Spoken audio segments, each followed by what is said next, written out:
Olá, pessoal, tudo bom?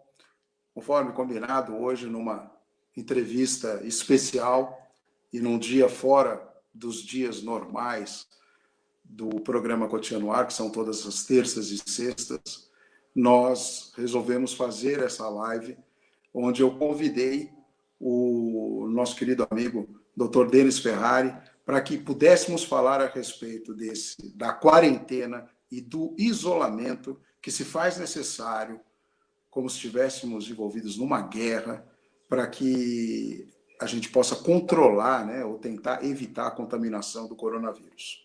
Então, Dr. Denis, seja muito bem-vindo nessa live especial de hoje. Boa noite, eu agradeço a possibilidade de poder exercitar e exercer uma das coisas que eu jurei quando me formei como médico, faz parte do Código de Ética Médica, que nós médicos devemos exercer atividades de saúde pública, de informação pública, quando isso se fizer necessário, e estarmos à disposição da população quando alguma porcaria desse tipo, me permitam o termo, quando alguma desgraça se apresenta. Eu lamento, e já digo de início, a minha impossibilidade de estar na frente de combate. Sempre estive, em todas as crises anteriores, eu estive na frente de luta, prestando meu auxílio, fazendo meus conhecimentos. Hoje, em função da idade, eu estou com 72 anos, então me foi prescrito e eu estou compulsoriamente numa reclusão. Mas é um prazer estar aqui para poder ajudar de alguma forma a nossa querida e sofrida população. Doutor Denis, o motivo pelo qual eu fiz questão de que nós viéssemos falar aqui a respeito do coronavírus era especificamente sobre a quarentena que se faz necessária e o isolamento. Me parece um pouco que as pessoas não estão tão conscientes do tamanho da pandemia. Não podemos falar só de epidemia, né? Mas da pandemia. Então, é comum você, hoje, nas redes sociais, você encontrar as pessoas fazendo pouco caso, parece, da coisa. Ou seja, a pessoa está lá na casa dela, mostrando a geladeira cheia de cerveja, mostrando a churrasqueira cheia de carne, quando, na realidade, eles deveriam estar se preservando para evitar, dessa forma, ir para a rua para se reabastecer. Como é que o senhor está vendo isso? A orientação mundial é no sentido de nós não exercermos e não exercitarmos e não estarmos em proximidade íntima um do outro. A proximidade menor que se aceita hoje é 1 metro, no mínimo 1 metro de diferença de uma pessoa para outra, e nessas circunstâncias, então, devido ao número de casos excessivo, devido à maneira de propagação da doença, soube-se por bem e se torna necessário que as pessoas não entrem em contato uma com as outras. E a maneira radical de se fazer isso, uma vez que esta radicalidade está sendo absolutamente necessária, é que todas e qualquer pessoa fique dentro de sua casa, não se contaminando e não contaminando a pessoa ao lado, o próximo. Daí, então, essa necessidade de cada um ficar dentro de sua casa, isolado, para não pegar o vírus e não transmitir o vírus. Esta é uma determinação genérica. Parece ser uma coisa bastante simples, bastante fácil, bastante factível. Porém, dentro disso, ainda existem recomendações mais miúdas, vamos dizer assim, que têm que ser observadas e cumpridas. De qualquer forma, sair na rua, não. Uma das observações também que o senhor tem feito na internet, e eu acompanhei, inclusive em uma das postagens que eu fiz, o senhor disse, Renato, menos álcool gel e mais sabão e água. Vamos isso traduzir aqui, isso para o pessoal. A salvação é isso. Isso aqui é um sabão em pedra normal, comum, que nós médicos utilizamos ainda até há pouco tempo junto com isso aqui. uma escovinha. Hoje, essas escovas são mais de uso médico, elas são mais sofisticadas. Ela tem uma esponja que vem com um material químico específico para matar bactérias, e nós nos lavamos esfregando a escovinha nas mãos. E não é nas mãos, você sobe nas mãos, entre os dedos, e nós vamos até o cotovelo. É assim que nós ficamos, no mínimo, 1 minuto por dedo, esfregando a palma da mão, os dedos, as costas da mão, os punhos, entre os dedos, os punhos, e no final, as unhas. E no final, nós passamos a água desta forma, pegamos a mão, a torneira está aqui, e nós jogamos a água de modo a ela escorrer pelo braço até o cotovelo. Esta é a lavagem técnica correta que o médico demora uns 10 minutos, mais ou menos, lavando a sua mão antes de entrar numa cirurgia. Muito bem. A água e o sabão são os 2 elementos fundamentais, básicos e necessários para que uma população inteira faça as obrigações necessárias para impedir o contato e a disseminação do vírus. Porque as mãos são os principais elementos condutores das infecções. Eu estava reparando também que as pessoas estão apavoradas no sentido de se abastecerem, indo para o supermercado, e o supermercado, dentro de um caráter de emergência, está tentando proteger as pessoas de alguma forma, limpando, desinfectando os carrinhos, passando álcool gel na mão das pessoas. E quais são os cuidados que as pessoas devem ter, doutor, ao trazer para dentro da sua casa produtos que estão no externo, ou seja, das prateleiras, das gôndolas do supermercado, com o transporte do carro? Qual é a providência dela antes de pôr o produto dentro de casa? Uhum. Veja, você dispõe do dia a dia de uma série de produtos que as mulheres, as pessoas, normalmente utilizam nas suas casas para fazer as higienes domésticas que se fazem necessárias. Então, hoje, inclusive, ouvindo o ministro, ele abriu mão, inclusive, de uma série de protocolos e disse na lata: usem Quiboa. Ora, a Cândida, a Quiboa, o cloro, sempre foram os elementos indicados para a limpeza doméstica. Então, primeiro, Cândida, Quiboa, sabão, água. Por que esta orientação tão forte em termos de sabão e água? Porque o álcool gel, ele é um produto mais sofisticado, ele é muito bonito, é muito legal, tem perfume, etc, etc. Mas veja, a nossa população está atrás de álcool gel de um negócio que custa aí não sei quanto, 20, 30 reais, estão pedindo um monte de dinheiro, e gente que até ganha 300, 400, 500 reais, um salário mínimo, e o 10% vai no litro de álcool gel. Nós precisamos adaptar as situações nossas, as situações autóctones, as situações nossas, próprias nossas e do nosso povo, e proteger o nosso povo com aquilo que a gente tem à disposição. Então, indo ao supermercado, primeiro, precisa pensar no próximo também, né?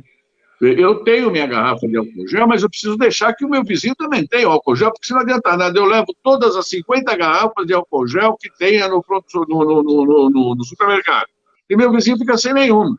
Ele se contamina e eu vou ficar lá com o meu álcool gel contaminado também, que não adianta nada. Então, pelo amor de Deus, gente, para de brigar pelo álcool gel.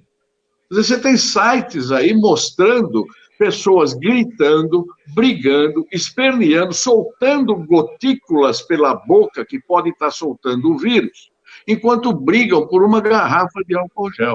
Ora, sai de lá, dona, e compre um pacote de sabão. Vai sair, inclusive, mais barato, hein? E você vai ter o mesmo, se não até maior cuidado, porque com isso aqui você vai ter que lavar a mão várias vezes por dia, e o álcool gel, efetivamente, embora seja indicado em algumas circunstâncias, ele não é o salvador do mundo, ele não é o elemento milagreiro que irá fazer com que você saia fora da possibilidade de se infectar e adoecer e morrer. As pessoas eu acompanhei aqui algumas coisas ditas, a gente desmistificar alguma coisa, o que é mito, o que é verdade. Quando as pessoas chegam em casa para evitar de entrar com o sapato da rua, para deixar a roupa, quem tem que sair para a rua, que são as pessoas que estão aí na linha de frente, não deve entrar com a roupa dentro de casa. Como que são esses novos procedimentos?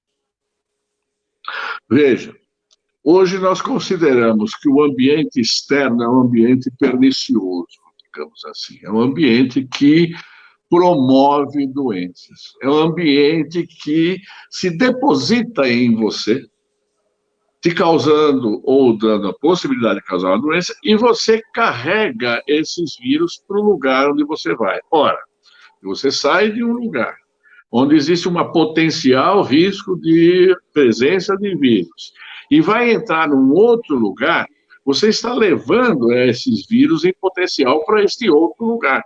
Então, você pode levar para a sua sala de televisão, você pode levar para a tua sala de jantar, para a tua cozinha, para o teu banheiro, para a tua cama, etc. Então, se eu chego com esta roupa aqui, no hospital, se eu chego de um lugar onde tinha aglomeração, e entro em casa com tudo isso, eu estou entrando, estou falando para os vírus, faça favor, tenham a bondade de entrar e sejam bem recebidos em minha casa. Né? Mas, então, a partir daí se preconiza que da porta para dentro de casa, outros cuidados têm que ser tomados. E o primeiro desses cuidados é abandonar a vestimenta que você tem. E, de imediato, primeira ação ao tirar o sapato, tirar a calça, tirar a cueca, entrar em casa, dentro do teu ambiente íntimo, se houver essa possibilidade, é banheiro e mão. Mão. Lavar a mão, a primeira coisa. Depois você vai dar um beijinho na esposa, ela vai saber entender essa situação, depois você vai acarinhar as crianças, depois você vai falar com o cachorro, depois que entrou em casa, tirou a roupa e lavou a mão. Aí vai começar a tua vida. Então, a nossa vida hoje é interessante até essa metáfora. Começa depois de lavar a mão. Porque antes de lavar a mão, com a normalidade, você não está sendo mais dono da sua vida. Lógico que uma mudança de hábito repentina deixa dúvidas. Nós temos as crianças que são hiperativas, crianças põem a mão em tudo. Como que a gente pode tentar minimizar essa transmissão? Porque as crianças parecem que têm uma resistência maior ao corona, né? Mas elas transmitem. E elas têm essa coisa de tudo põe a mão, tudo traz para a boca, principalmente quando são pequenas. Como é que os pais vão poder lidar com isso? Tem algum método lúdico que possa fazer com que elas aprendam a estar toda hora lavando a mão? Eu estou rindo aqui um pouco, porque você me faz voltar 72 anos atrás, praticamente, e lembrar da única coisa que eu aprendi na vida que serve para esse momento aqui. Minha mãe e meu pai falavam, olha com os olhos. Qualquer lugar que a gente ia, botava a mão em alguma coisa, dava um tapinha na mão, ou dava uma bronca, olha com os olhos. Você tem que aprender a olhar com os olhos. Não é olhar com a mão. Então, a primeira coisa, chega para o teu filho e fala, olha, aprenda a olhar com os olhos. Ensine teu filho a olhar com os olhos. E, se for possível, ensine até ele a sofisticar o seu olhar. Ensine até ele a sofisticar o seu olhar, olhando o que é bom, o que não é bom, o que é prejudicial, o que não é prejudicial, o que é meleca e o que é uma coisa boa. Então, essa orientação há de ser dada para as crianças, em geral, normalmente fora de infecção, e agora, nesse período, de uma forma ainda muito mais intensa. Não toque em nada. Se você for na casa do fulaninho, se você for para casa, se você for no supermercado com a mamãe, se você for na farmácia com a mãe, não ponha a mão em nada. Se você vai entrar no carro, etc., põe a mão estritamente necessária na maçaneta, entra e cruza a mão e não coloca a mão em lugar nenhum. Eu estava acompanhando aqui algumas publicações das redes sociais, e aí, em uma delas, o camarada diz que ele é professor de biologia. E ele fala assim, que os vírus são muito menores que as bactérias, e que eles não são visíveis ao microscópio óptico comum, o MOC, né? Só com o microscópio eletrônico ME é possível visualizar e fotografar o vírus. E aí, como ele tem essa característica de ser minúsculo e como o senhor brincou, olha, está aqui, ó, ele está aqui, só que você não consegue ver, as pessoas... eu não quero com essa live falar para a pessoa, olha, você entra em pânico, mas eu quero que a pessoa entenda o seguinte, não saia de casa. A necessidade de você ficar isolado e de não se relacionar com o vizinho, porque eu estou vendo assim, a pessoa fala, estou entediado de ficar aqui, vai na casa do vizinho. Eu estou vendo que as crianças, os adolescentes principalmente, eu moro num condomínio residencial onde tem área de lazer, eles estão indo no ponto de encontro da área de lazer se encontrar. E ali eles são...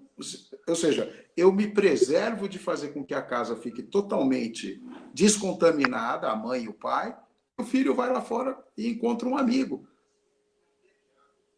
Nós vivemos hoje dentro de uma sociedade onde a juventude não só muitos não estão nem aí com nada, mas hoje eles compartilham narguilé, que deve ser um treco horroroso para contaminar todo mundo.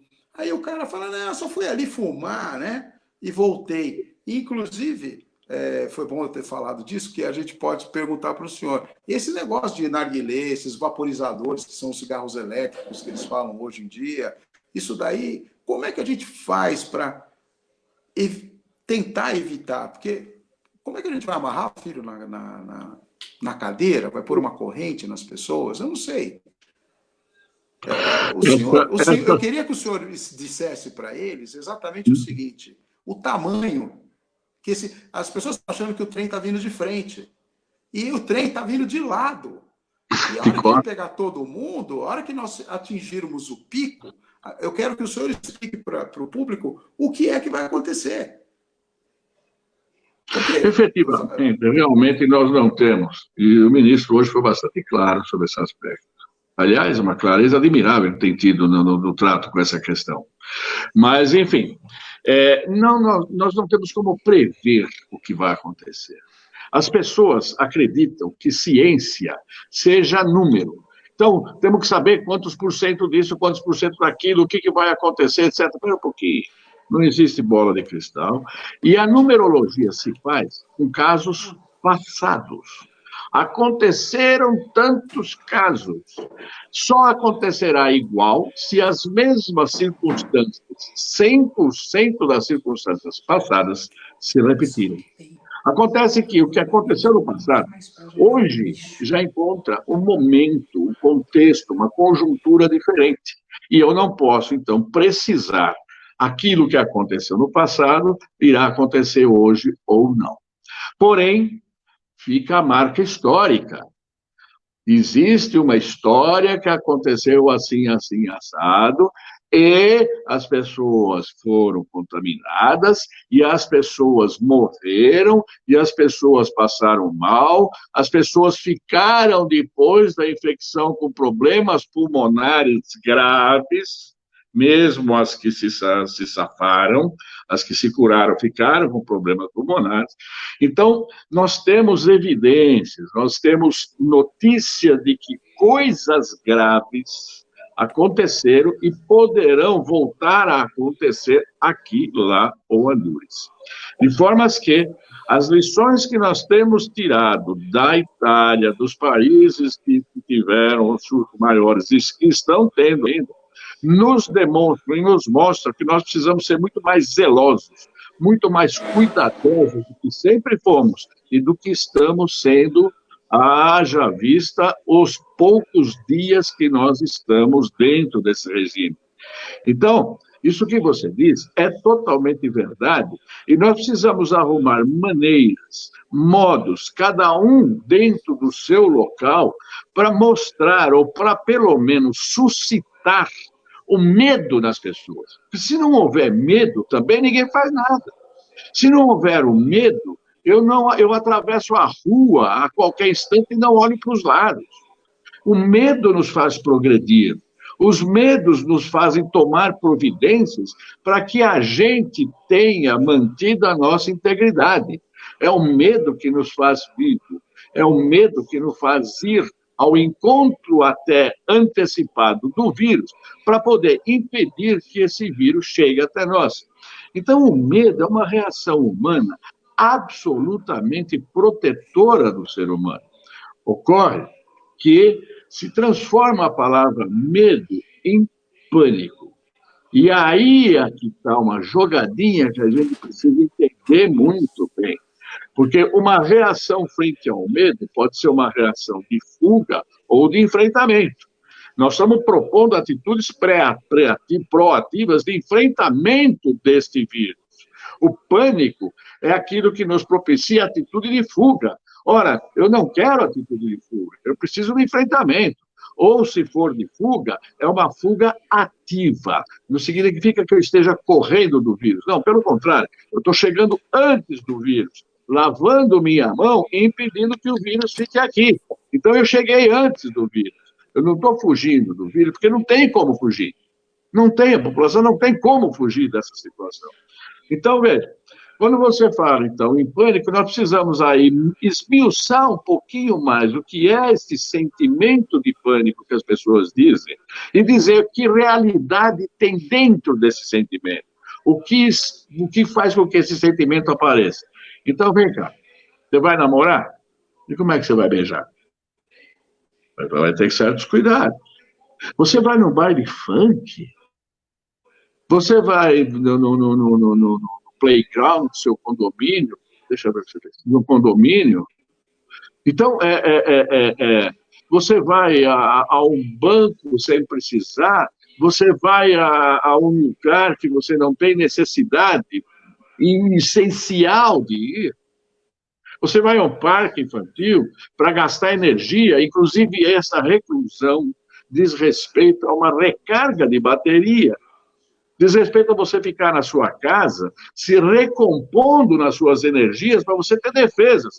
Ora, você vai na tua casa, então, como você disse no início, brilhantemente, você vai para a tua casa e, como meus amigos são todos limpinhos, são todos isentos de vírus, são todos gente bacana, eu convido 10 para um churrasco na minha casa, nós somos todos imunes. Então, vamos fazer uma farra em casa, vamos comer churrasco, vamos encher a cara e nossa resistência vai para o brejo.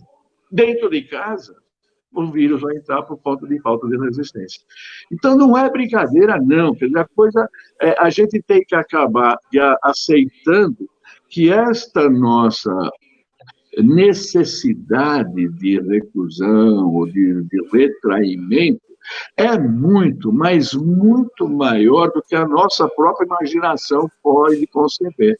Então, você tem toda a razão.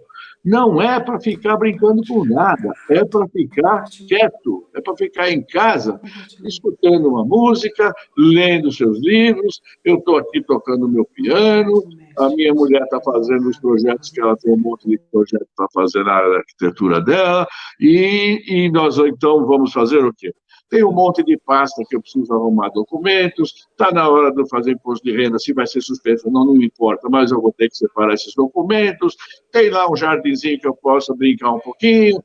Então, veja, você tem que encontrar na sua casa um meio de viver, um meio de existir, que te prenda e que te dê possibilidades de você até se divertir e dar risada sozinho. Todo mundo tem computador praticamente, todo mundo tem celular, todo mundo vive na internet com joguinho.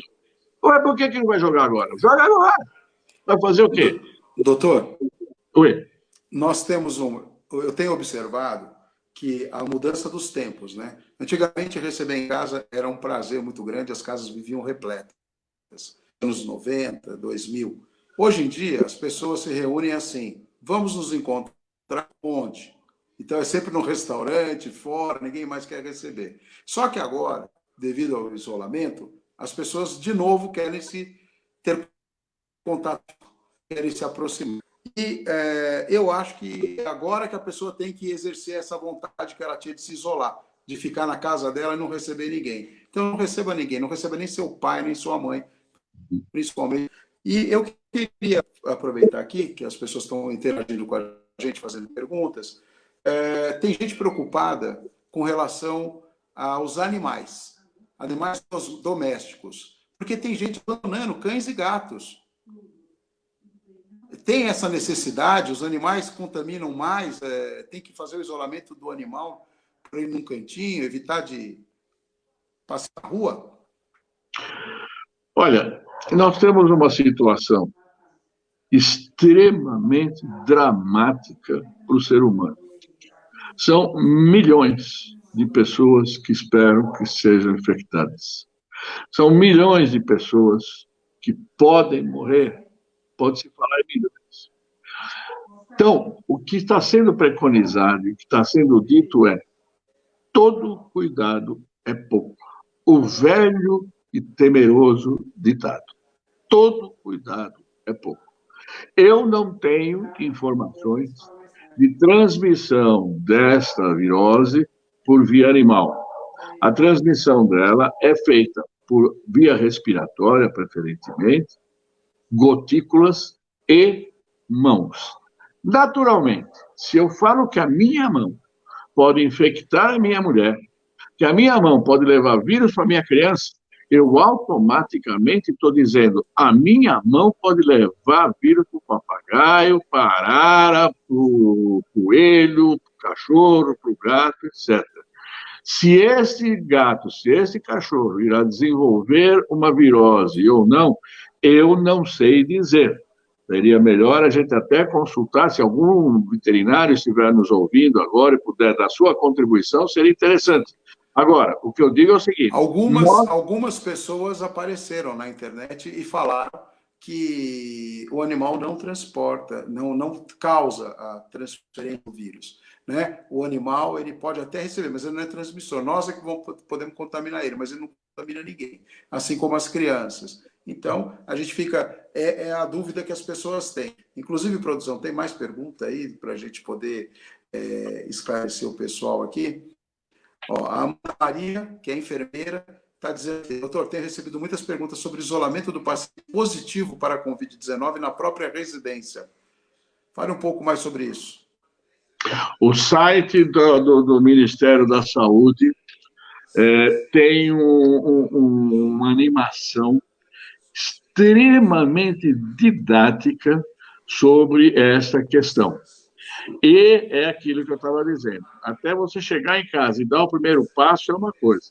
De casa para dentro, a coisa ainda é mais complicada. Por exemplo, você tendo ou não uma pessoa contaminada. Primeira coisa, olha só que interessante. Quando o Dom João VI veio para o Brasil, as nossas casas eram hermeticamente fechadas. A primeira coisa que ele fez foi mandar a vigilância sanitária visitar essas casas e abrir as casas que eram todas fechadas, que mantinham reclusas mulheres, etc., nos quartos. Mandou abrir janela. Ora, a tuberculose foi criada, foi curada a partir do hábito e da ideia de que você precisava ter aeração nas casas. E aí o pessoal ia para Campo do Jordão dizendo que o ar de lá era melhor, mas a fato é que eles viviam no ar. Então, primeira coisa, abrir janela.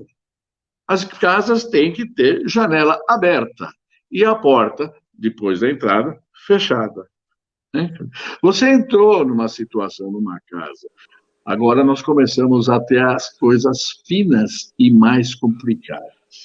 É aqui que a coisa vai pegar mais. Por quê?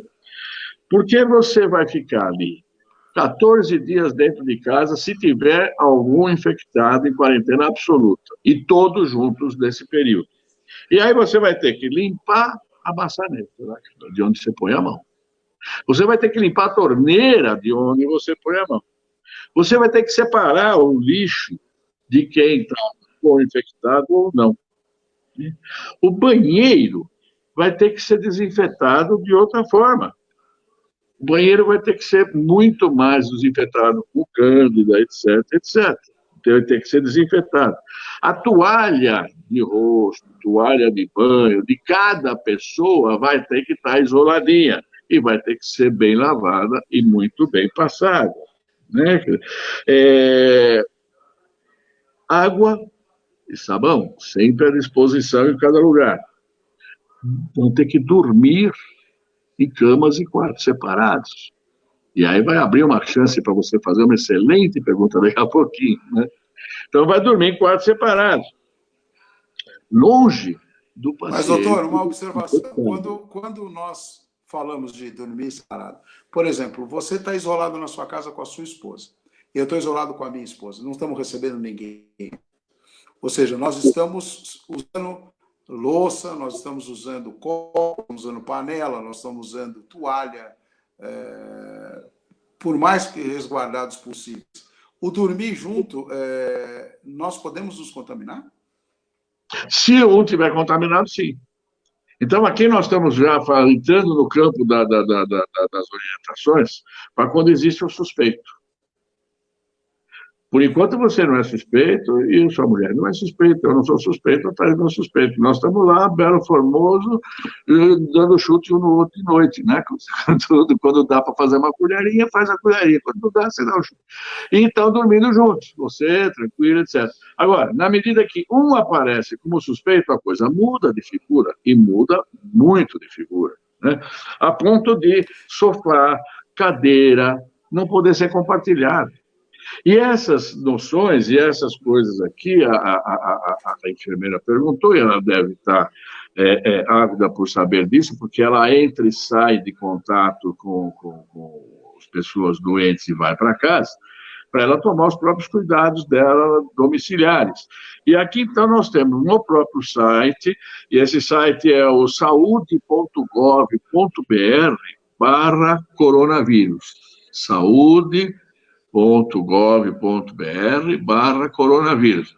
Você vai encontrar bastante bem explicitado, com desenhos e tal, essa questão de como se comportar dentro de casa. Então, veja, coloca na cabeça que onde você chega, você leva vírus. Onde você põe a mão, você leva vírus. Então, ao sair, você tem que matar os vírus que você levou. Então, se eu pus a mão na torneira, eu tenho que lavar a torneira. Se eu pus a mão numa toalha, eu tenho que separar a toalha. Se eu dormir num determinado lençol, eu tenho que terminar de lavar esse lençol separado. Então, noções... Complicado, né? É complicado, sim, mas é aquilo que agora que está o purinho do gato também. Em qualquer situação de infecção, qualquer situação infecciosa, qualquer gripe, o comportamento era esse. Separar roupa, separar material, separar calcinha, separar cueca, lavar separado, etc. O comportamento indicado pela medicina sempre foi esse. Agora, acontece que a gente tinha, como disse o presidente, a gente tinha gripinha antes. Agora, isso aqui não é gripinha, isso não é gripe, isso é uma outra coisa. Isso é uma infecção causada por um vírus novo, que nós não temos, o nosso corpo não tem conhecimento dele. Nós nunca entramos em contato com esse vírus, nós nunca entramos em contato com essa realidade. Daí aquilo que eu estou dizendo e preconizando, pelo amor de Deus. Nós temos que ser proativos, temos que ser criativos, temos que usar nossa imaginação, temos que ser um pouco loucos e usar nossa imaginação para sermos criativos e criar, cada um no seu lugarzinho, aquilo que tem que ser feito pro seu lugarzinho. A Organização Mundial de Saúde fala para o mundo fazer isso. O Ministério da Saúde fala para um país fazer isso. Um Estado fala para o Estado fazer isso. Um município onde a vida acontece, onde as coisas acontecem, onde as pessoas moram e vivem, no município, nós temos que fazer coisas de conformidade com as características do nosso município e do lugar onde nós moramos. Se você mora numa casa, que você tem lá 500 metros quadrados, a tua casa tem 127 metros quadrados, você tem um jardim legal do lado, onde você pode passear, andar, ir para um quarto, ir para o outro, tal, é uma coisa. Se você mora numa comunidade, onde o teu lugar de ficar compartilhado e dividido com 8 pessoas tem 4 metros quadrados, a coisa é diferente. E a coisa é muito É mais muito perigosa. difícil da gente conseguir entender. Cada caso vai ser um caso e as pessoas têm que entender que é por isso que existe essa necessidade de ficar em casa, do isolamento e da quarentena. Porque as pessoas serão contaminadas. E o pior disso é que você sendo contaminado, você vai chegar no hospital, não tem mais teste, e a hora que a gente chegar no pico, aí nós teremos o problema maior, porque eles não vão ter equipamento para todos e vai ser um problema. A Daiane Prete, ela está dizendo o seguinte, ela tem uma dúvida. Quem já pegou o coronavírus corre o risco de pegar de novo? Já aparecem na China os primeiros casos de recrudescência de infecção novamente pelo vírus. Como nós não sabemos de nada a respeito desse vírus, nós não sabemos sequer se eles conferem imunidade para a gente. E agora, aquilo que a gente imaginava, por conta de outros vírus, que nós conseguiríamos alguma imunidade, algum anticorpo, nós não sabemos isso efetivamente, e estão aparecendo casos de pessoas que foram consideradas, tratadas na China, que estão voltando a dar positivo nos seus exames e estão apresentando, não só positivo, como apresentando sintomas novamente. Meu Deus. Isso é que a gente mais temia, né? Pois é, quer dizer, a a coisa reincidência do é vírus. tão nova. E olha, eu não quero ser alarmista, mas tomara que a gente consiga aprender muito com esta situação, porque existe no campo da ciência, e aquele biólogo que fez uma pergunta deve estar sabendo disso, uma série enorme, muito grande, de chamados vírus emergentes. São vírus já conhecidos, já fotografados, já classificados, que ainda não produziram doenças e que podem produzir doenças semelhantes, menores ou maiores. Então, nós precisamos não só avaliar e tratar de uma forma bastante sensata esta situação, para que, inclusive, no futuro, a gente tenha ganho alguma coisa com isso, para podermos combater e lidar com elementos futuros que virão nos atacar. Doutor, eu vou pegar uma pergunta aqui que o Álvaro fez, eu vou pedir para colocar aqui na tela de novo, e ele diz o seguinte, o Álvaro Guedes pergunta para o senhor, recentemente um biólogo pós-doutor disseminou na internet que as coisas mudaram intensamente sem possibilidade de reversão, tendo em vista que o vírus mudará para sempre na nossa vida. Denotou um grande pessimismo. Gostaria de saber se a situação é realmente irreversível, se o vírus é tão letal quanto o ebola, o H1N1, etc. Ou se o problema é justamente a alta transmissibilidade. Olha, quando ele coloca essa coisa, não dá para entender esse caráter de irreversibilidade que ele fala, sabe? Se é com relação ao vírus ou se é de uma forma mais ampla. Mas eu encaro essa pergunta e digo para vocês, a gripe espanhola, as pestes anteriores, tudo o que houve, mudou o comportamento humano. O jeito de se viver mudou. As relações humanas mudaram. Ora, por que essa não mudaria se é da intensidade que tem?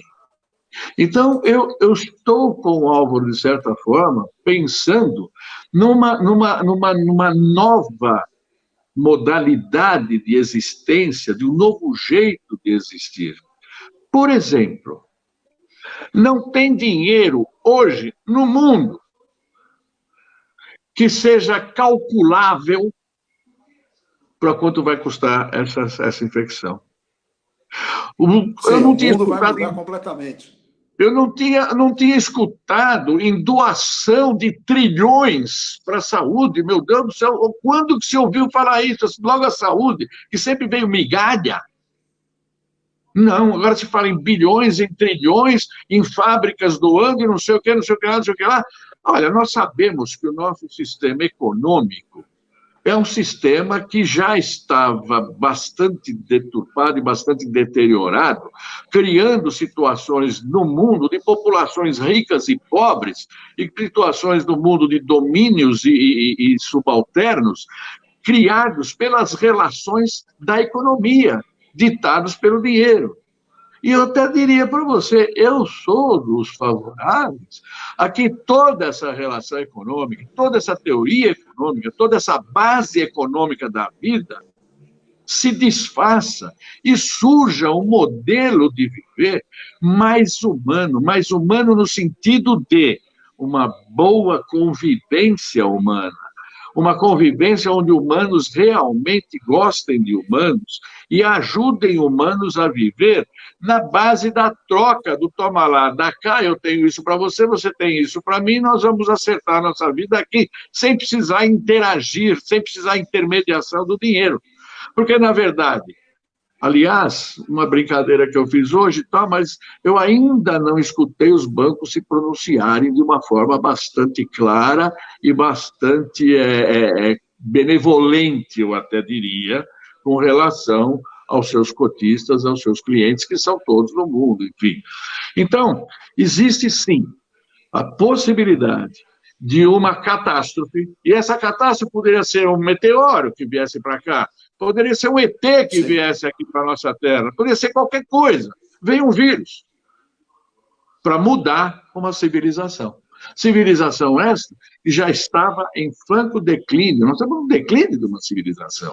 Não é possível nós aceitarmos mais tanta ignorância, tanta agressão, tanta briga, tanta guerra, tanto genocídio, como já está acontecendo.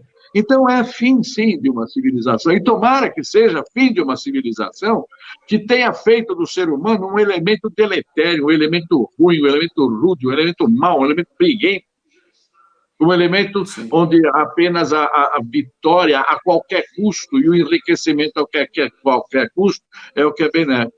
Não, meu negócio não é esse.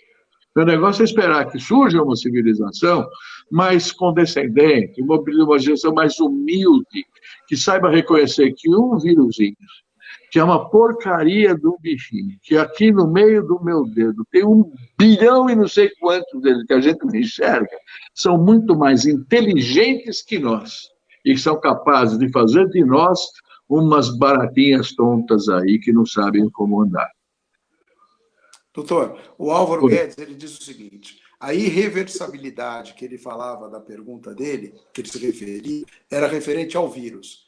Ele quer saber se esse vírus é realmente não curável, se ele vai agredir a humanidade de forma intermitente, cada vez mais forte, se viveremos reféns dele ou se ele será superável, tal como a gripe comum atualmente.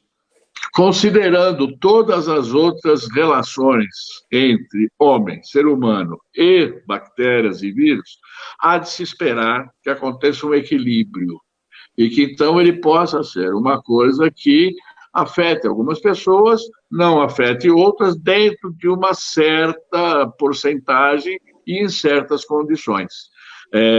Sumir esse vírus, ele não vai sumir. Aliás, ele deve estar entre nós desde que nós fomos, desde que o mundo é mundo. E agora, então, ele adquiriu condições para aparecer. Parece que, e já saíram elementos aí técnicos dizendo que ele não foi feito em laboratório, é um vírus natural, de formas que nós podemos esperar a manutenção dele no mundo. Agora, se ele vai provocar doença, como está provocando agora, isso é uma coisa que nós não temos como saber ainda. Doutor, nós estamos aqui com uma live já de quase 45 minutos. Eu espero que a gente tenha conseguido tirar algumas dúvidas das pessoas. As pessoas estão fazendo comentários de que só estão ouvindo verdades partindo do senhor, ou seja, nós estamos fazendo o que o programa se propõe a fazer, que é um programa de verdade, sem maquiagem, sem esconder a verdade das pessoas. Eu queria também pedir para agradecer o senhor, porque nós estamos hoje inovando, ou seja, estamos criando, atendendo a solicitação do mundial, que é ficar no isolamento, ficar em quarentena, ficar em casa, ou seja, nós estamos nos utilizando da rede social, da internet, para fazer uma live inédita aqui na região nossa. Eu acredito que é pioneira essa atitude aqui de fazer a live ao vivo dessa forma. Eu quero muito agradecer o meu apoio técnico aqui, do Yuri, que está aqui com a gente acompanhando a live e que está fazendo com que a gente tenha um trabalho profissional aqui, acima de tudo. O Álvaro Guedes, que fez essas perguntas delicadas para o senhor, está agradecendo muito, doutor, pelos esclarecimentos. É sempre bom ouvir o parecer técnico que entende, assim como a Rosângela também colocou. E nós temos que tentar fazer com que as pessoas, por uma questão de conscientização, será que você só vai se conscientizar que você deve ficar dentro de casa a hora que você vê o vizinho, a vizinha, os filhos morrerem na casa do lado? Ou seja, a gente sempre acha que as coisas não vão acontecer com a gente. É sempre na casa dos outros que acontecem. E não é bem assim. Principalmente para nós que já temos uma idade mais adiantada, a gente sabe que não é essa a verdade. Então, eu quero agradecer aqui, doutor, e também, eu só estou preocupado com o seguinte: como a tecnologia é nova, eu estou usando todos os recursos que o senhor possa imaginar. Eu estou aqui com aparelho de notebook, telefone, 2 telefones ligados, um monte de fio aqui no meu entorno, e o aparelho está me acusando que estou ficando com pouca bateria. Então, eu não queria que a live acabasse. Eu quero continuar falando com o senhor, mas não quero ser interrompido porque acaba a energia, né? Eu estou plugado aqui, mas parece que conforme a gente vai falando, vai piorando.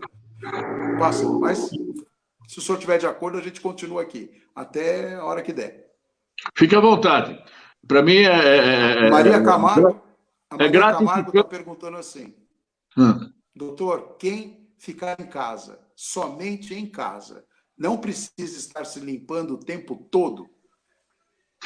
Maria Camargo, olha, eu recebi uma brincadeirinha no WhatsApp dizendo que nós devemos ficar muito tristes com isso, por vários motivos, mas por um específico. O Cascão foi obrigado a tomar o primeiro banho na sua vida. Para o Cascão, isso deve ter sido uma tragédia. Para nós, é gostoso. Ora, por que não tomar 2? Por que não tomar 3? E lavar sua mão várias vezes por dia. Ficar em casa significa fazer parte e ter condutas e ações de acordo com a necessidade do momento diante de uma infestação desse tipo. Então, veja, ficar em casa não é uma atitude passiva, é isso que eu gostaria que vocês entendessem. Nós não estamos fugindo, nós não estamos ficando quietos ficando em casa. Pelo contrário, nós estamos sendo agentes de uma ação, nós estamos sendo agentes de alguma coisa, nós estamos fazendo coisas, nós estamos desfazendo, não estamos quietos. Pelo contrário, ficar em casa significa agir, significa fazer. E fazer direito. Então, é limpando a mão, limpando várias vezes a mão, higienizando o seu material, higienizando sua cozinha, higienizando seu quarto, higienizando seu banheiro, tomando todos os cuidados. E aí surge, então, o contexto de possibilidades de você, então, sair, escapar ativamente dessa situação. Veja, interessante, Renato. Olha, uma outra coisa que a gente tem que tocar, se você me permite, é com relação à passividade com que se recebe a ideia de que determinado remédio serviria para alguma coisa, e de imediato se vai e se liquida com esse estoque nas farmácias aqui do Brasil. A tal da cloroquina, a tal este remedinho aqui, ó, esse aqui também, ó. Esse aqui ninguém fala nada. Esse aqui é o azitromicina, e se fala da azitromicina junto com a cloroquina. Então, usando a cloroquina separada. E tem mais, não é só cloroquina, não, é hidroxicloroquina a que serve. Então, o pessoal sai e liquidou com isso, pelo amor de Deus. Veja, gente, não existe nenhum trabalho científico comprobatório da eficácia desse negócio. Agora, pegue a bula do plaquinol, do reuquinol, da hidroxicloroquina, e você vai ver quanto que tem de efeito colateral e quanto que tem de problemas causados pelo uso da hidroxicloroquina. É pior você tomar hidroxicloroquina praticamente que se expor ao vírus, sem a comprovação. Então, não está comprovado nada, não existe um trabalho que diga. E o povão sai e vai doido comprar coisa, porque cai numa esparrela e vai para a farmácia, e na farmácia, então, o farmacêutico que vai pegar o dinheiro para te fazer o troco, e passa a mão e passa a mão no remédio, e você, pumba, te dá a mão e você vai para casa, os livros que o cara te passou. Então, veja, quando se fala em reclusão, em atitudes, etc., a gente tem que, ao invés de diminuir a coisa, de restringir a vida numa reclusão, a gente pegar essa palavra reclusão e implodir essa palavra. Você tem que aumentar essa palavra. Você entrou dentro do mundo, agora você precisa implodir esse mundo para você enxergar o que é uma reclusão. Então, qual é a minha preocupação? Se você está reduzindo tudo a uma bolinha que se chama reclusão, inclusão social, como estou falando aí e tal, não, muito bem, você entrou agora aqui, você precisa entrar aqui e implodir isso e ver o que é essa tal de reclusão. Como eu devo estar nessa reclusão? Então, isso é uma coisa ativa, queridos, não é uma coisa passiva. Não é um simples retrair para comer um churrasco, para ficar em casa coçando. Não, pelo contrário. É uma coisa que você tem que estar em casa ativamente prestando atenção em atitude por atitude sua e momento por momento seu. Eu queria aproveitar para pedir para a produção dar uma compartilhada na página do meu perfil pessoal, porque eu estou tentando compartilhar e não estou conseguindo, não sei por quê. Se conseguirem alguém compartilhar na página do Renato Ferraz, eu vou ficar feliz porque a gente vai atingir mais pessoas, porque eu tenho mais gente lá do que aqui na página do Cotidiano no Ar. Mas a página do Cotidiano no Ar, a necessidade de estar com ela aberta para poder salvar esses vídeos e eles ficarem todos na página. Então, é muito importante. A Daiane Prete está dizendo, doutor, ela tem 2 crianças em casa. Como é que o senhor aconselha ela a controlar essa situação? É duro, né? Criança em casa, nessa situação, tem 2 filhos e está super preocupada com eles. Veja, se você exercitar aí a tua função de mãe, mantendo eles dentro de casa, não deixando, não expondo essas crianças ao contato com outras pessoas, não expondo essas crianças ao contato com objetos, com coisas que possam transmitir esse vírus, você tendo cuidado de, se tiver necessidade de ir ao supermercado e trazer essas coisas para casa, você higienizar essas coisas, e crianças de 2 a 3 anos, algumas delas já dá para conversar um pouco com elas e dizer o que papai e mamãe dizem para elas que é bom, que não é bom, etc. Talvez muitas dessas crianças vão ficar até mais intrigadas com o fato do pai e a mãe darem atenção para elas, porque essas crianças hoje até que estão sendo vítimas de uma crechização, de uma colegização precoce, digamos, e que pouco vê os pais e as mães, talvez isso as assuste até um pouco. Mas é bom. Esse susto não faz mal, não. Esse susto é bom e vai te aproximar do teu filho, vai te aproximar da tua filha e vai te aproximar como alguém que tenha a responsabilidade e a autoridade de dizer para elas qual é o melhor caminho a ser seguido na vida. Para isso que existe o pai, para isso que existe a mãe, para orientar as crianças para os melhores caminhos. O melhor caminho hoje que se pode orientar é um caminho fora da estrada dos vírus. Infelizmente, eu digo infelizmente, que essas crianças de 2 ou 3 anos hoje, eu tenho visto muitas delas com esse dedinho aqui afiadíssimo. Eles chegam nesse negocinho aqui que está na nossa frente, esse telefone aqui, e manipulam isso de uma forma magistral e me dão baile. Vovô, não é assim. E eu fico com uma cara de imbecil na frente de criança de 2 anos. Somos dois. Ô, Papai Noel, o negócio não é assim.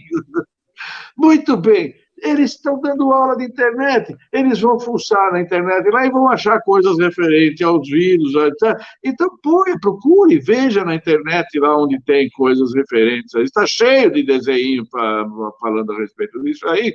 E essas crianças, hoje, a contar por uma sobrinhazinha que nasceu aqui faz 1 ano, 2 anos, a Luísa está com quantos anos? 2 anos agora.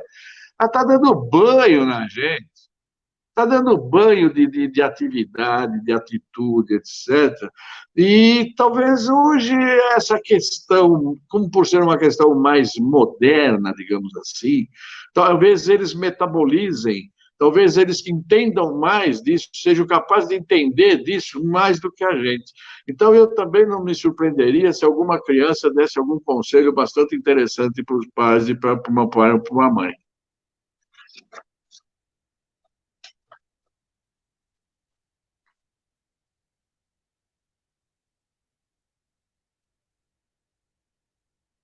Fiquei sozinho? Que deu Renato?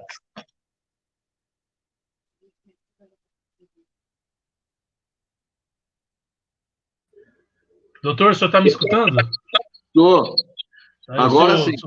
Eu sou o Yuri, a produção aqui, o Renato caiu, como ele avisou na live. Vamos seguir aqui até ele retornar. Tem muita gente agradecendo as questões aqui, doutor. E o próprio Álvaro, ele agradece pelos esclarecimentos, ele fez uma pergunta mais técnica, né?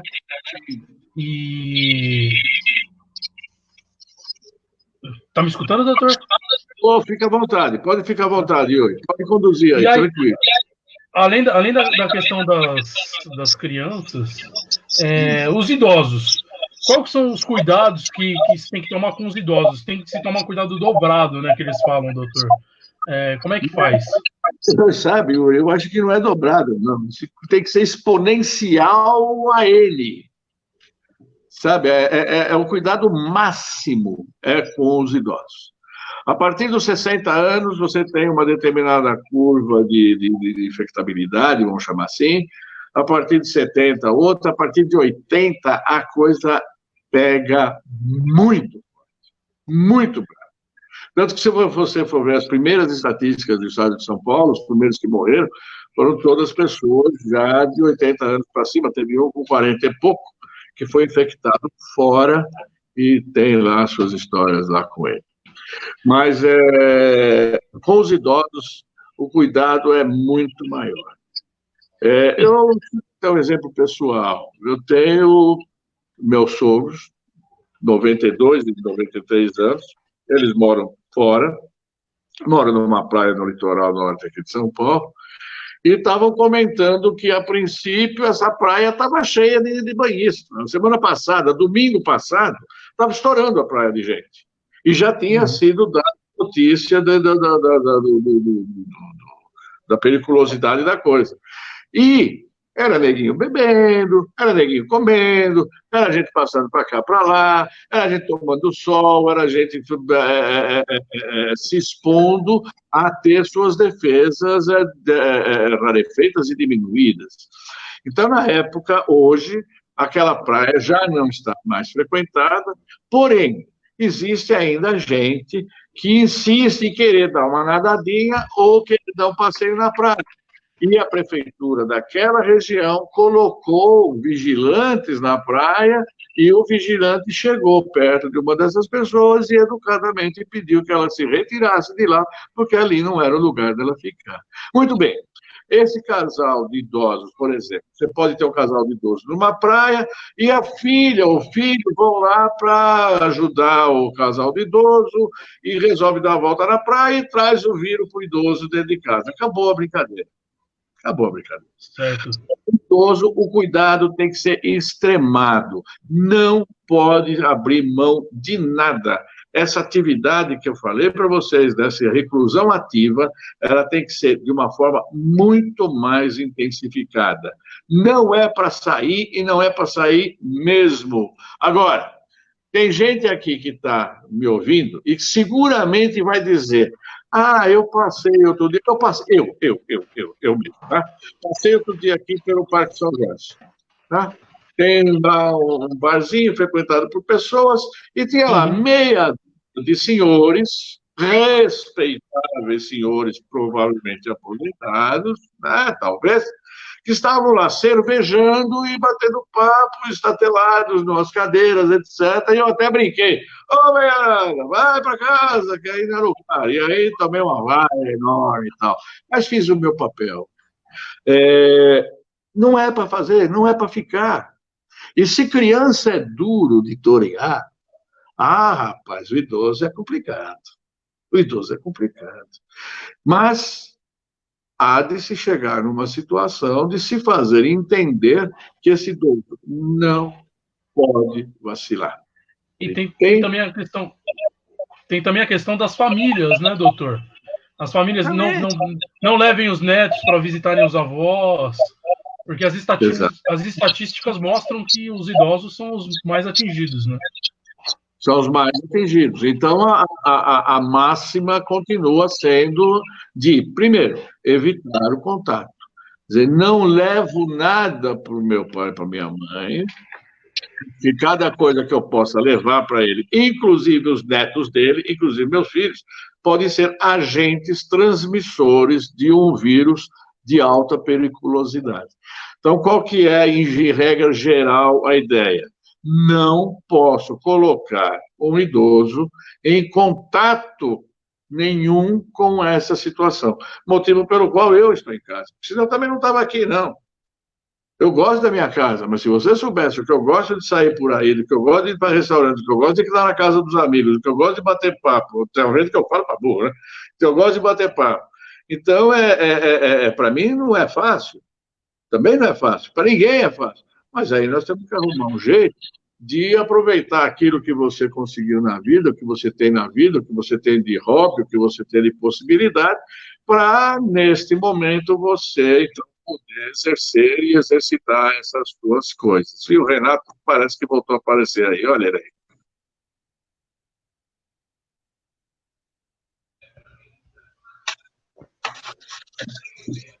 O Renato está com a gente, mas não está ouvindo a gente. Renato. Não está com a voz aí. Você está de volta. Tá legal. Então, vejam, então voltando. Quer dizer, veja, hoje vocês conseguiram aí uma façanha de descobrir um aplicativo que possibilita essa nossa conversa à distância. Ora, gente, amiga, que está escutando a gente, procurem aí na internet onde o Renato e o Igor acharam esse aplicativo e comece a conversar pelo WhatsApp. Não precisa, eles podem falar através do WhatsApp mesmo. Esse aqui é um momento de transmissão nosso. Mas, doutor, eu peço desculpa, aconteceu exatamente o que eu não previa, que era acontecer de interromper aqui a live por causa da bateria do celular. Mas o laptop está aqui e eu estou tentando me adequar nele. Eu digo ao contrário, você previa tanto que aconteceu que você já sabia que ia acontecer. A voz da consciência estava aqui para contornar tudo. A voz da consciência. Viu? Agora, pensa que só o Silvio Santos tem o Lombardi? Não, você tem aí, eu estou aqui contra isso também, ó, tá a minha contra-regra. Viu? Eu estou aqui com o Lombardi, é com você, Lombardi. Opa! Tem mais alguma pergunta aí, Yuri? Não, por enquanto, sem perguntas, Renato. Tá, então eu queria aproveitar que a gente conseguiu continuar. Yuri, muito obrigado pelo suporte. Gente, valeu. Você é o cara. Tanto é que a gente conseguiu contornar essa situação aí delicada. Agora acabou a bateria aqui, mas para a próxima não vai acontecer isso. Doutor Denis, muito obrigado. Todas as vezes que Você é aquele soldado que está sempre pronto para atender, né? Todas as vezes que eu solicitei a sua presença, seja no meu programa na rádio, aqui na live, ou a qualquer momento, mesmo que solicitei a sua presença para a gente comer uma carne na churrascaria, estava ali você presente. Então, eu te agradeço muito. E agora a Roberta está aqui do lado, que ela quer que eu faça uma pergunta, eu quero saber qual é. O ministro falou da saúde que tem que ficar em casa, porque o ministro falou que nós temos que ficar em casa. Porque a contaminação vai ser maior. A contaminação agora está indo no pico. É verdade? É verdade isso, doutor? É um negócio? Como é que é? O ministro falou que agora é a hora de ficar em casa. Porque daqui a uns dias o pico vai lá em cima. Aí as pessoas vão acordar. Aí o SUS vai... Aí estoura tudo, né? Aí não adianta você ter plano de saúde, não adianta você... o pessoal... Não adianta. Aí lascou. Como é que faz? É verdade isso? Realmente nós estamos indo nessa direção de perder muita gente? De um país, do ponto de vista ministerial, nós estamos sendo extremamente bem conduzidos por uma pessoa sensata e que está falando com todas as letras o que é isso. Efetivamente, nós estamos no comecinho. Olha, nem esse tiquinho aqui, ó, começou. Caiu agora lá. Oi? Não, estou aqui. Ah, tá bom. Nem esse tiquinho de dedinho aqui começou ainda. A coisa está por vir.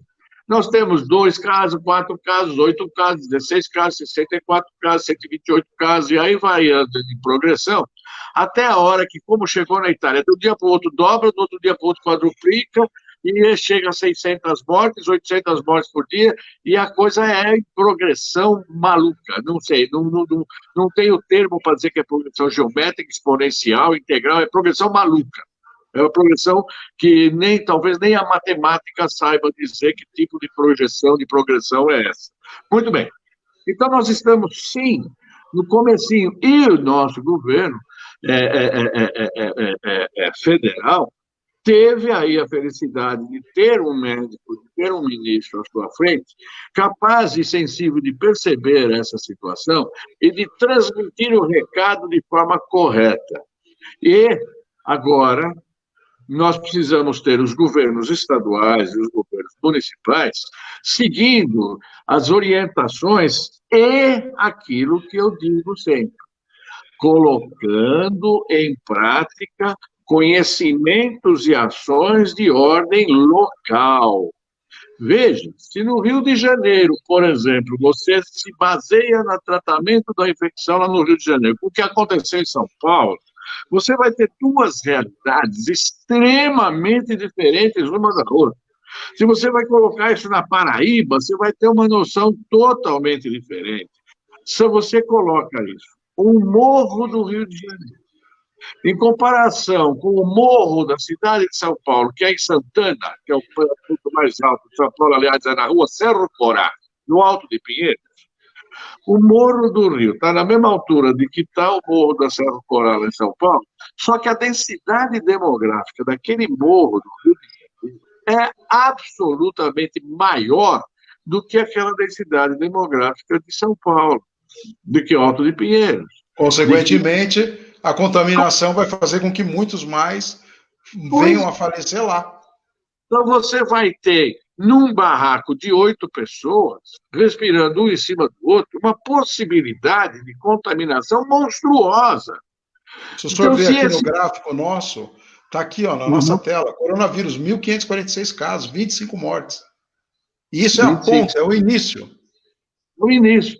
Espera-se, fala-se, em termos de daqui 10 dias, daqui 15 dias, que a coisa vai pegar brava mesmo.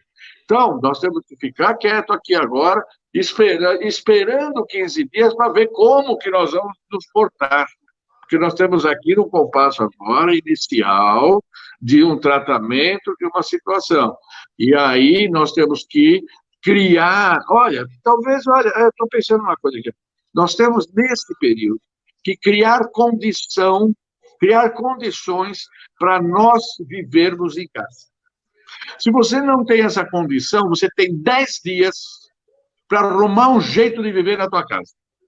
Você tem 10 dias, nem que seja para você dormir no telhado da sua casa, nem que seja para você viver dentro do tanque da sua casa, nem que seja para você viver dentro do teu carro, não interessa. Você tem 10 dias para arrumar um jeito de viver dentro da tua casa, se essa infecção quiser que você tenha que ficar um mês dentro de casa. E é possível que isso venha acontecer. Então, esses 10 dias, para que devem ser utilizados? Devem ser utilizados para eu arrumar um jeito de viver dentro de casa por um período que eu não sei qual é. Pode chegar daqui 10 dias e falar, gente, acabou tudo, nós não temos mais nada, esse vírus se acovardou, foi embora, ele está lá em outro lugar, foi para Marte, foi para Júpiter, sei lá para onde ele foi, mas nós não temos mais. Ótimo, vamos todo mundo para a rua. E como eu disse, em brincadeira, está convidado você, está convidado uns outros amigos que eu tenho, para nós fazermos uma festa do Aperol aqui em casa e comemorarmos a fim do vírus em homenagem aos italianos. Por isso que é Aperol. Vai ser o Aperol Spritz Free. Eu prefiro ele puro. Olha, obrigado, doutor. Eu espero que a gente possa, a qualquer momento, trazer mais assuntos para vocês, com notícias melhores. Não queremos, de forma alguma, que isso fique grande, que ganhe tanta proporção. Queríamos nós que ela acabasse logo e que fosse só uma marolinha, não fosse esse tsunami que está sendo. Doutor, muito obrigado por participar, obrigado pelo teste que a gente fez antes. É difícil nós, na nossa cidade, mexer com tecnologia, temos que agradecer o apoio técnico das nossas mulheres, que são mais espertas que a gente, que nos apoiaram aqui nessa transmissão também, para que ela pudesse acontecer com sucesso. O Yuri, sem palavras para agradecer você é um menino de ouro, você não sabe o quanto eu gosto de você, tenho um carinho para você igual de filho, você é um garoto muito especial. E eu espero que a gente faça muito mais transmissões, terça e sexta. Eu vou manter o programa nesse tipo de transmissão, com essa pegada. Hoje foi o primeiro, gente. Se vocês gostaram desse formato, ele tem muito para ficar melhor. E eu me despeço de vocês aqui triste, porque a perspectiva da coisa não é boa. Mas a única coisa que eu peço para vocês é: fiquem dentro de casa, não é a hora de sair. Fiquem com a sua família, fiquem com o seu filho, brinque, invente. Eu já combinei aqui uma partida de palitinho com o Dr. Denis daqui a pouco pelo WhatsApp. E tem um happy hour amanhã já com um grupo de amigos também, vou conectar ele também pelo WhatsApp. Então a gente coloca, ele toma o drink dele lá, eu tomo o meu aqui, e a gente bate um papo digital, é a era da internet. Então, você que estava tão isolado, não saía do quarto, o filho está branco, né? Não toma sol, está com falta de vitamina D. Agora quer sair do quarto por quê? Só porque não pode? Não. Vai ficar lá dentro do quarto trancadinho, mexendo no computador, que é a melhor coisa que você faz agora. Obrigado, doutor Denis. Suas considerações finais, por favor. Renato, eu quero te cumprimentar pela tua ousadia, que numa situação dessa... Por que pagou aqui? Apagou o quê? Tô te acompanhando aí, tá meio travadinho só. Bom, apagou aqui, mas então eu vou dizer que eu quero parabenizar, te dar os parabéns pela ousadia, pela coragem, e é o que eu tenho dito: em situações de crise só vence quem tem coragem, em situação de crise só vence o ousado, em situação de crise só vence o proativo, aquele que não tem ousadia, que não tem coragem, aquele vai ficar vítima, provavelmente, da sua própria incapacidade, da sua própria covardia. Então, na minha formação jornalística e de publicitário, a gente tem uma frase que diz o seguinte: na época da crise, você tira o S e cria. E cria, exatamente. É de criatividade que a gente precisa em todos os níveis. Em todos os níveis. Desde a Organização Mundial de Saúde a... Acho que lá acabou a pilha também, Yuri. Acho que vamos ficando por aqui, gente. Yuri, obrigado pelo apoio técnico. Tamo junto, vamos afinar para a gente ajustar melhor. Vocês que acompanharam a live, muito obrigado. Vocês que mandaram as perguntas, meu muito obrigado. Estou feliz da vida de ter conseguido realizar o trabalho aqui, mesmo dentro desse confinamento. Mas o mais importante de tudo é levar a notícia para vocês com honestidade, né, com transparência. Então, fica aqui já desde já o convite para que a gente se veja na terça-feira às 10 horas em ponto com mais uma entrevista do Cotidiano Ar. Forte abraço para todos. Fiquem com Deus.